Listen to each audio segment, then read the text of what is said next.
하나님께 부르짖으면 하나님이 그들에게 응답하심으로 이들에게 하나님의 신령한 복이 임한다고 하는 것을 말씀해 주고 있는 내용인 줄로 믿습니다. 오늘 말씀을 보면 모든 인생은 가련하고 가난한 인생이라고 하는 것을 표현하고 있습니다. 그렇습니다. 인생은 가련하고 가난한 인생인 것입니다. 부자로 사는 사람도 있고 가련하지 않은 사람도 있겠지만은 이것은 인간적으로 생각할 때 그러할 것입니다. 그러나 하나님 앞에는 그 어느 누구도 가련한 자일 것이며 가난한 자가 아닐 수가 없는 것이지요. 하나님 앞에 나는 가련하지 않습니다. 나는 가난하지 않습니다. 어쩌면 이렇게 말하는 그 자체가 하나님의 섭리를 부정하는 것이고 하나님 앞에 인간이 어떤 존재인지를 느끼지 못한 상황에서 고백하는 내용이 될 수밖에 없는 것입니다. 말씀드린 것처럼 가련하고 가난한 자는 본문에서 직역될 때 포로 생활을 하고 있는 이스라엘을 말하고 있겠지만 좀 더 포괄적으로 생각을 해보면은 심령이 가난한 자일 것이며 하나님의 은혜를 필요로 하는 모든 자가 여기 가련하고 가난한 자일 것입니다. 그래서 예수님은 마태복음 5장에 이제 산상수훈을 말씀하실 때 그 중에 팔복 가운데 첫 번째로 하신 말씀이 있어요. 심령이 가난한 자는 복이 있나니 그랬어요. 이 내용이 오늘 여기 가련하고 가난하다고 그렇게 스스로 가슴을 치며 하나님 앞에 나오는 자일 것입니다.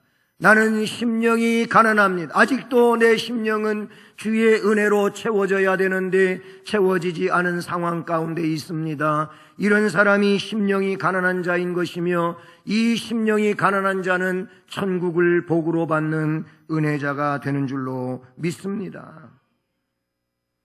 본문에 가련하고 가난한 자는 그러니까 어느 특정한 부류의 사람만을 의미하는 것이 아니지요. 여기에는 무언가 부족하다고 느끼며 갈급함을 느끼며 그리고 하나님의 것으로 채우고자 하는 이런 인생 전체를 말한다고 볼 수가 있는 것이지요. 사랑하는 여러분, 여러분은 하나님의 은혜로 채워지셨습니까? 하나님의 은혜가 여러분 심령 가운데 가득하십니까? 아마 그렇지 않다고 생각하실 것입니다. 심령의 은혜가 있다 할지라도 아직도 뭔가 부족하다고 느껴지고 더 채워지기를 원하고 그 은혜가 더 내게 크게 다가왔으면 하는 마음은 어느 누구에게나 있기 마련인 것이죠. 왜 그러냐면 영적인 것은 사실은 완충이라고 하는 이 말은 하기가 어려운 것이지요. 우리는 항상 심령에 가난함이 있는 것입니다. 하나님의 은혜는 채우면 채울수록 더 채우고픈 그런 심령이 바른 것이라고 볼 수가 있는 것이지요. 우리는 가련하고 가난한 자들입니다. 그래서 예수님은 마태복음 11장 28절에서 어떻게 말씀하고 있습니까? 그 말씀은 수고하고 무거운 짐진 자들아 그랬어요. 무거운 짐을 지고 있다고 하는 것은 이것은 가련한 인생이 아니겠습니까? 이것은 가난한 인생이 아니겠습니까? 그런데 그 주님께서 수고하고 무거운 짐진 자들아 다 내게로 오라 내가 너희를 쉬게 하리라. 그 가련한 인생이 주님 앞에 나오게 되고 주님의 은혜로서 심령을 채워가게 되면 그 가련함에서 벗어나게 되어지는 것이며 가난이 부요로 일고 가게 되는 내용인 줄로 믿습니다. 그렇습니다. 영적으로 보면 우리는 복의 근원이신 하나님이 꼭 필요한 자들 아닙니까? 예수 그리스도 없이는 살 수 없는 자들인 줄로 믿습니다. 우리는 지금 강림절 혹은 대강절, 대림절 이제 오늘 둘째 주일인데요. 넷째 주일까지 4주간입니다. 그런데 그 강림절에 부르는 찬송가 104장 1절을 보면은 지금 설명한 이 내용을 잘 말씀을 해주고 있어요. 고도소서 임마누엘 오 구하소서 이스라엘 그 포로 생활 고달파 메시아 기다립니다.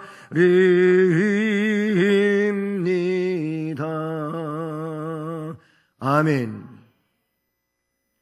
거기까지 찬송했는데 그 찬송 중에 어떤 내용이 나옵니까? 그 포로 생활 고달파 메시아 기다립니다. 여러분, 이 가사와 같은 거예요. 포로 생활이라고 하는 것은 바벨론 포로도 말하지만은 우리는 죄악의 포로요, 사탄의 포로요. 뭐 예수 믿는 사람이 무슨 사탄이냐? 그럴 수 있다고도 그렇게 말할 수도 있겠지만은 그렇지 않습니다. 우리는 매일같이 사탄의 유혹을 받고 있고, 그리고 어떤 때에선 조종을 받기도 하고, 그래서 하나님 백성이 사탄의 노예로 사탄의 일을 하면서 사는 때도 없지 않아 있다, 그런 얘기예요. 우리는 메시아를 기다리는 자인 것입니다. 왜? 가련하고 가난한 인생이기 때문에 그렇다는 사실인 것이지요. 예수님은 요한복음 15장 5절과 6절에서 말씀하셨어요. 요한복음 15장은 포도나무 비유를 가지고 예수님과 그 백성의 관계가 끊어져서는 안 되는 것을 말씀을 해주시는 내용들인데, 거기 예수님께서 뭐라고 말씀하셨냐면은 나를 떠나서는 너희가 아무것도 할 수 없느니라 그랬어요. 예수님을 떠난 것은 무생명, 생명을 잃은 상태라 그런 얘기인 것이지요. 그렇기 때문에 생명이 없으므로 예수님을 떠나서는 아무것도 할 수 없음이라 그랬어요. 그러나 너희가 내 안에 있으면 저절로 열매를 맺는다 그랬어요. 예수 없이는 가련하고 가난한 인생일 수밖에 없다는 것이지요. 그리고 오늘 이 말씀은 우리 모든 인생은 줄이고 목마른 자라고 하는 것을 나타내주고 있습니다. 우리는 줄인 배를 움켜쥘 수밖에 없어요. 가란 목 때문에 목마름을 호소하고 애걸할 수밖에 없는 인생이라고 하는 것을 말씀을 해줍니다. 그래서 가련하고 가난한 자가 물을 구하되 물이 없어서 갈증으로 그들의 혀가 마를 때라고 표현하고 있는 것이죠. 물을 구할 때 물이 있으면 얼마나 좋겠습니까? 그런데 물을 구하지만 물이 없다고 합니다. 물이 없으니 갈증으로 혀가 말라 들어갈 수밖에 없는 것이지요.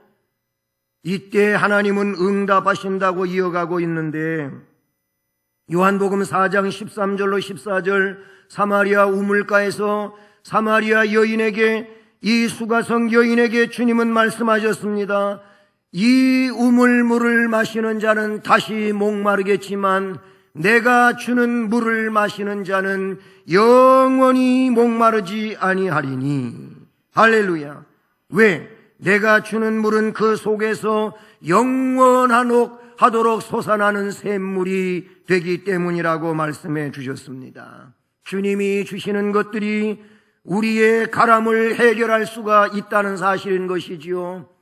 우리가 물을 구하나 물이 없으므로 그 갈증으로 목이 마를 때 영원히 목마르지 아니하는 샘물을 얻을 수 있는 비결은 오직 예수 그리스도이신 줄로 믿습니다. 이 세상 사람 모두는 아무리 많은 물질과 권세를 소유하고 명예를 소유하고 학문을 자랑한다 할지라도 만족감을 누리지를 못하며 허전함과 공허를 느끼고 살아갑니다. 그 무엇인지 알지 못하는 공허와 고독, 그것을 바로 죄인인 인생들의 영혼의 갈증이라고 볼 수가 있는 것이죠. 어리석은 인생은 영혼의 공허함을 물질적으로나 육체적인 것으로 채워보려고 쾌락을 일삼고 향락에 빠지고 방종의 삶을 살고 스포츠, 오락, 심지어는 이유 없는 분노와 복수심에서 그 내용을 채워보고자 하지만 더 큰 공허의 바다로 그는 나아갈 수밖에 없다는 것이죠. 저는 술을 안 마셔봤으니까는 몰라요. 원래 술을 마시면은 저는 제 체질 자체가 그냥 죽어요. 기절을 한 다음에. 그런 적이 있었거든요. 목사님도 술을 마셨네? 그러네. 오해하지 마세요. 제가 그것도 왕성한 때에 신체 검사를 하고 우리 작은 누님 댁에 들렸어요. 그런데 우리 누님이 그 진달래를 따다가 그 진달래 줄을 담가놔. 이게 건강에 좋다고 우리 조카아이 어릴 때에 했어요. 그 밥뚜껑 얼마나 조그매요. 거기다가 나를 따라갖고 그걸 먹으라고 줬어요. 그걸 먹고 제가 기절을 해가지고 몇 시간 만에 깨어났잖아요. 우리 누님은 제가 죽는 줄 알고 막 그냥 약국으로 뛰어다니고 난리를 쳤다 그랬단 말이죠. 그래서 나는 절대로 먹으면 안 되는 사람이구나. 그때부터 그렇게 생각하고 살아요. 근데 어떤 사람이 그러더라고요. 자기는 너무 괴로워서 술을 마셨대. 근데 술을 마시면 괴로움이 잊혀지는 것 같대요. 그래 괜히 객기 부리고 큰 소리 치고 그냥 아무 말이나 막 떠들어대고 그러다가 술 깨면은 더 공허화되는 거예요. 그 사람이 얘기가 그래요. 괴로워서 술 마셨는데 술 깨고 나니까 더 괴롭더래. 앞에보다 더 크게 괴롭더래. 그러면 또 술 먹어야 돼요. 그렇게 해서 계속 살면은 사람이 어떻게 되겠어요? 그거 가지고 해결되는 게 아니더라. 그런 얘기인 것입니다.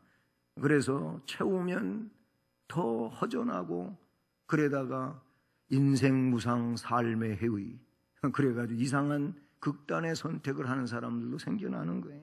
불쌍한 거지요. 여러분, 공허와 허무는 육체적인 공허가 아니잖아요. 공허와 허무는 바로 영적인 문제인 것입니다. 영혼의 허무와 곤고함이 그 내용이 채워지지 않으면은 이 인생은 가장 불쌍한 자라는 사실을 우리는 잊지 말아야 할 것입니다.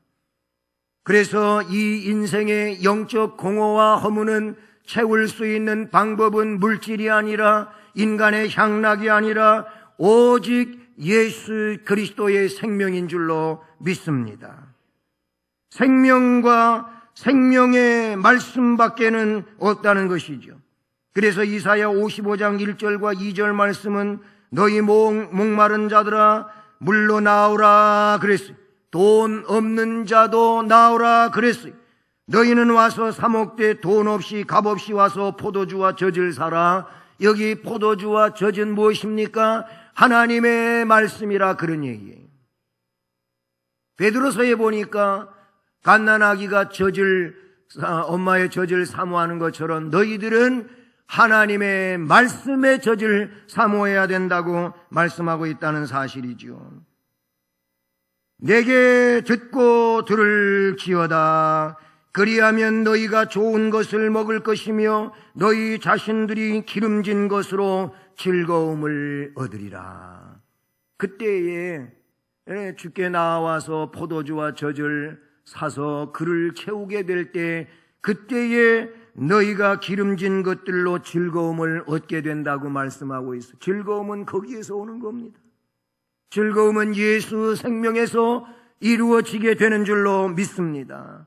우리 모든 인생이 줄이고 목마른 인생이라면 예수님이 그 안에 온전히 임하여 계시지 않기 때문이라는 것이지요. 그러나 예수님이 그 안에 계시면 그는 이미 줄인 인생이 아니며 목마른 인생이 아닐 줄로 믿습니다. 마지막으로 오늘 말씀은 그러므로 가련하고 가난한 자가 물이 없어서 물을 구하는데 물이 없어서 이들이 갈증으로 혀가 마르게 되는 그때에 하나님께서 응답해 주신다고 말씀하고 있어요.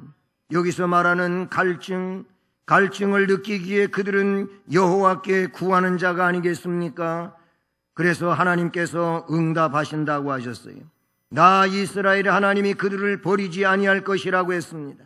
내가 헐벗은 산에 강을 내고 골짜기 가운데 샘이 나게 하며 광야가 못이 되게 하여 마른 땅이 샘 근원이 되게 할 것이며, 내가 광야에는 백향목, 시띠나무, 화석류, 들감람나무 심고 사막에는 잣나무, 소나무, 황량목을 함께 두리니 우리가 보고 여호와의 손이 지으신 바요 이스라엘의 거룩한 이가 이것을 창조하신 바인 줄 알며 함께 헤아리며 깨달으리라. 아멘. 이 말씀의 내용이 무엇입니까? 풍성하게 하시는 하나님을 말씀해 주십니다. 하나님은 간구하는 자에게 응답하시는 줄로 믿습니다. 하나님은 간구하는 자의 기도를 언제까지나 침묵하고 계시는 것이 아니고 간절히 구하는 자의 기도에 응답을 주시며 그들의 소원을 들어주시는 은혜로우신 하나님이신 줄로 믿습니다. 그래서 시편 81편 10절 말씀에서 따라서 합니다. 내 입을 크게 열라 내가 채우리라. 아멘.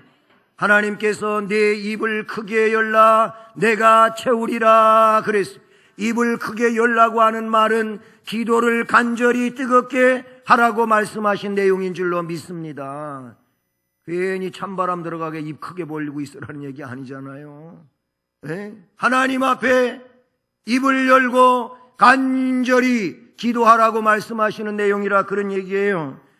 예레미야 29장 12절 13절도 그런 말씀을 하고 계세요. 너희가 내게 부르짖으며 내게 와서 기도하면 내가 너희들의 기도를 들을 것이요 너희가 온 마음으로 나를 구하면 나를 찾을 것이요 나를 만나리라 그랬어요.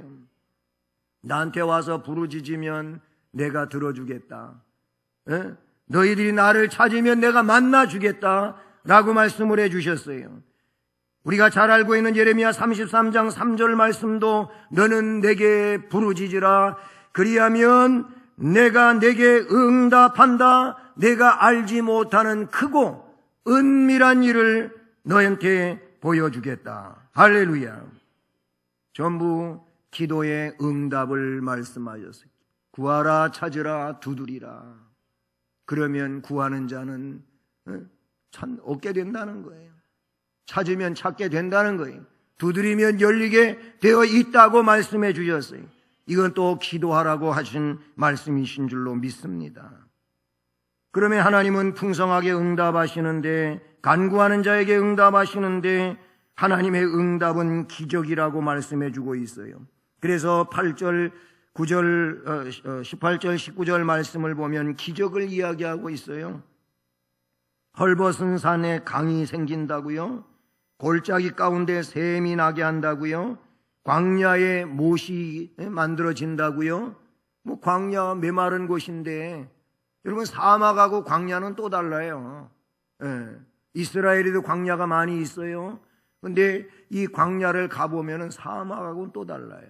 거기는 그냥 바위들이 그리고 또 그 사막에만 서식하는 그런 아주 메마른 나무들이 있어요.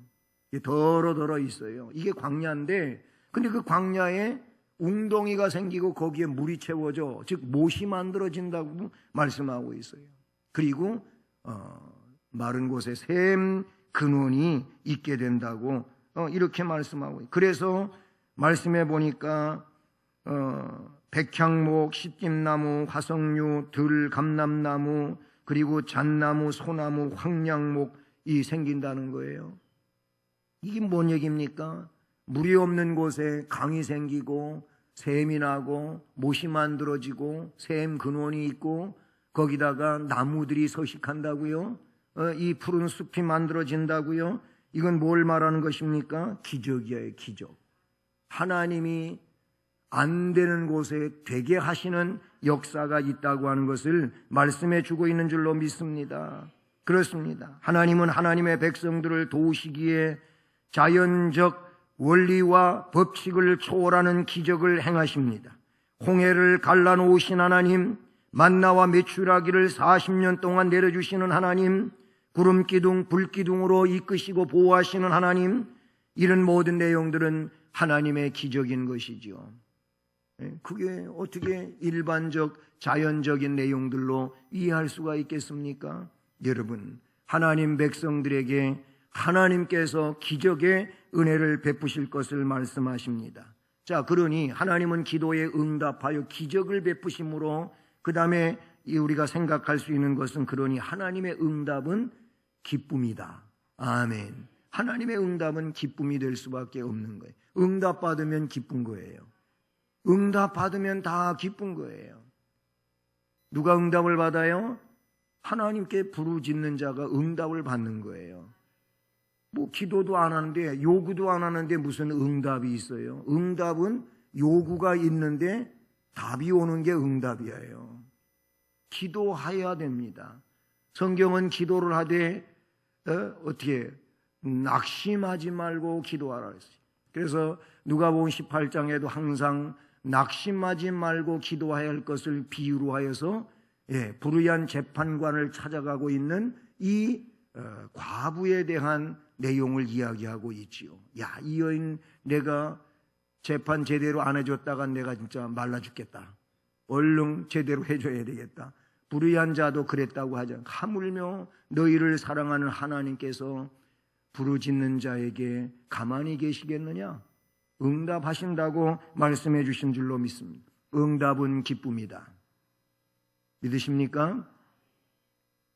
그리고 이 응답 자체가 결국은 내가 기도해서 응답을 받았다고 하는 그것만이 기쁘고 중요한 게 아니고, 더 근본적 내용을 여기에서 우리가 깨달아야 되는데, 그게 뭐냐면은 하나님의 은총을 깨닫는 거예요.